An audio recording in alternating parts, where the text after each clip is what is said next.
15 rounds of boxing potentially scheduled. Ali then, the dancing master in the white shorts. And one has to wonder how seriously he's taken this contest, coming off an 8th round knockout win in the Rumble in the Jungle over George Foreman, the same man, of course, who beat Chuck Wepner in 3 rounds. Well, the crowd here beginning to marvel at Ali's dancing skills. And Wepner, 2 inches taller at 6'5", known as the Bayonne Bleeder. Ali, of course, known as the Louisville Lip.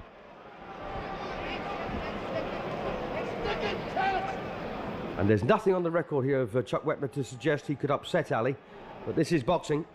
And not a punch been landed yet by either man. Ali just dancing on the perimeter of the ring here. Wepner stalking him.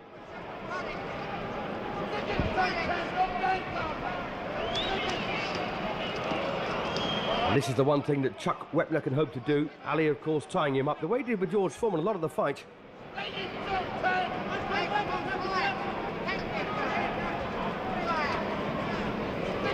So only one serious attack so far in this opening session, and that belongs to Wepner.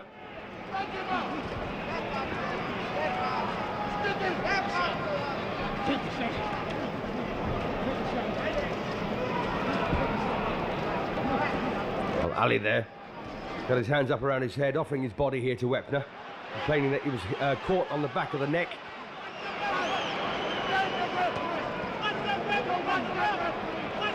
Well, despite, of course, the appearance here that Ali is so dominant over Wepner, you know, it's about the man who does the work. At the moment, in this opening session, that is Chuck.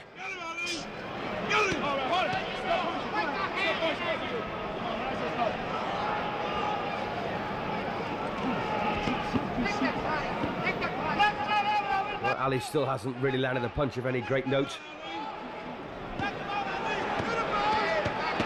Well, there you are.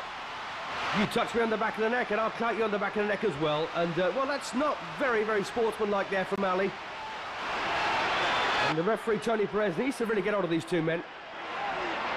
And Ali needs to remember as well that the referee there is there to control the contest and anything that may transpire within inside the ropes. And it's not Ali's job to take the referee's role. Well, once again there, Ali complaining that he's getting hit on the back of the head. But the problem here for Ali is he's actually turning into it a lot of the time. Wepner is crude, of that there is no doubt. And once again, clubs Ali on the back of the neck.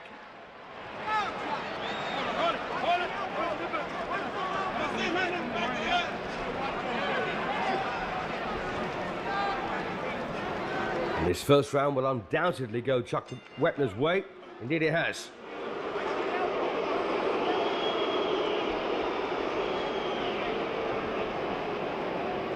So, just saying there before that Muhammad Ali's win over George Foreman in 8 rounds was most unexpected. Came in 1974 in his very previous contest. And had that punishing points win, of course, over Joe Frazier at Madison Square Garden. But, of course, there have been a couple of losses on the Ali record so far. He was outscored by Ken Norton and Joe Frazier. So, a bit of replay here. Ali retaliating there by bashing Chuck Wepner on the back of the head. Not a particularly edifying spectacle there from Ali. I just wonder what Angelo Dundee would have said to him in that corner. So round 2 coming up then. We're scheduled 15. And it's ironic that some of the men that have beaten Chuck Wepner have already been beaten, of course, by Ali, and this is one of those grace defences, if you like. A nice hand-picked soft touch for Ali, but let's face it, if he doesn't deserve it, who does? So Wepner then coming out, starting this second round pretty strongly. Of course, he did most of the clean work in the opener. The old rope-a-dope tactics here again, once again from Muhammad Ali, who of course used these very, very effectively against George Foreman. Wepner welling away to that sculpted body of Ali's. And one wonders, of course, what's been going on in Ali's mind since the win over George Foreman, when so many people thought he'd lose, including myself.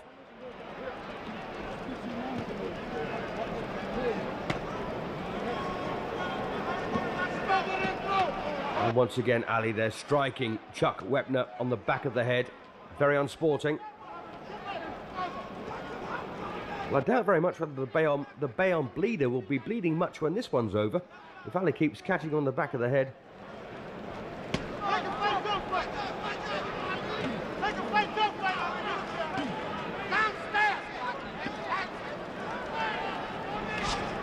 I expect these early rounds to go Wepner's way. But of course, Ali's got this wonderful touch of magic. He's got a great burst of speed. Very fast hands, good mover. And he's also got a very good chin. He was, of course, floored by Sonny Banks very early on in his career.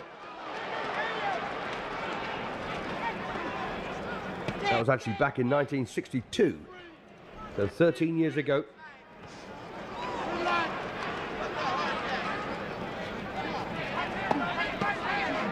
Well, once again, Wepner wails away with both hands.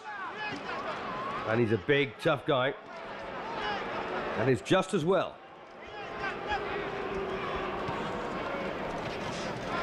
Oh, that's the kind of thing, the classic combination there that Ali's known for.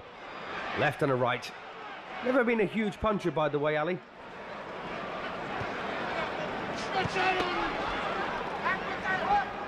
Comes into this one with a record of 45 wins and 2 defeats. Wonderful stuff here again.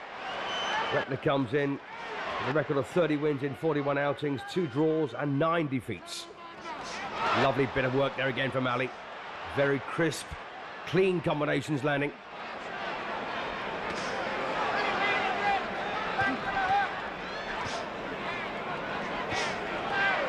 And Ali showing exactly how to win a fight here behind the left hand. Quite often it doesn't take much more. And again, the left hook counter there from Ali.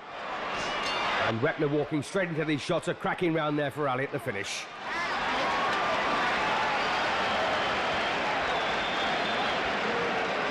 So round apiece then with 2 gone. Potentially 13 to go. And we're talking about Chuck Wepner's record. As I say, he's 36 years of age coming into this one. He was 25 when he made his debut from Bayonne in New Jersey. And he fought Randy Newman a few times. He had a couple of wins over Newman, which is pretty good form, as Ali lands a crunching left hand, followed by the right cross there. And a win over Ernie Terrell to win the Americas Championship. And then that 3rd round loss to Joe Bugner at Wembley. Prior to that, beaten in 10 rounds by Sonny Liston, who, of course, is a very feared individual. And prior to that, of course, that 3rd round defeat to George Foreman. And losing in the same distance to Buster Mathis back in 1966.